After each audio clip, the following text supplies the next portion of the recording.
Nigel Farage has urged Britain to walk away from EU talks if Michel Barnier and Jean-Claude Juncker keep postponing Brexit.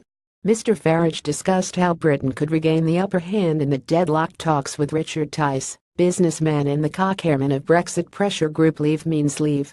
Speaking on the MEP's Finance show on LBC, the pair agreed that the government had achieved very little so far in the talks.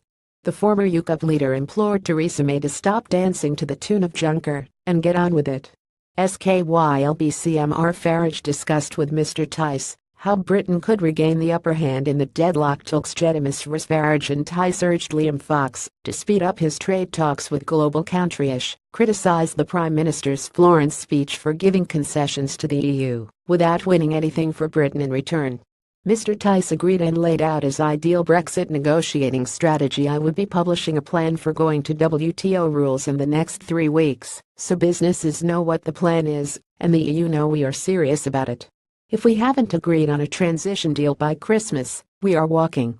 If we haven't agreed to a free trade deal by the first quarter of next year, we are walking then too.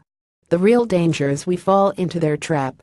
They are just stringing us along, and that means we get more desperate as we get closer to March 2019. The former UKIP leader implored Theresa May to Richard Tice as a businessman, and the co-chairman of Brexit pressure group Leave Means Leave. The pair agreed that Mrs. May's administration have wasted too much time on talks so far. They are just stringing us along, and that means we get more desperate as we get closer to March 2019. Richard Tice, the businessman, added, there is no cliff edge, and there is no cliff.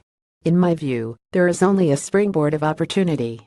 The biggest leverage we have, the thing the EU fears the most, is that we leave in 2019 and we pay nothing more, and legally we are perfectly entitled to do that. The EU would then be left with a serious financial black hole. The pair suggested that Remainers were scaremongering about massive tariffs after Brexit. They claimed going to WTO rules would even cut the weekly bills for Britons. Mr. Tice explained the average tariffs are 3%, and we have had a currency devaluation of 12%, so businesses are already making an enhanced profit. I hope Liam Fox and his department are progressing at great speed to engineer trade deals. If we go to WTO, we can unilaterally reduce tariffs from Africa on goods we don't produce, oranges, coffee, and so on. That would reduce people's weekly bills.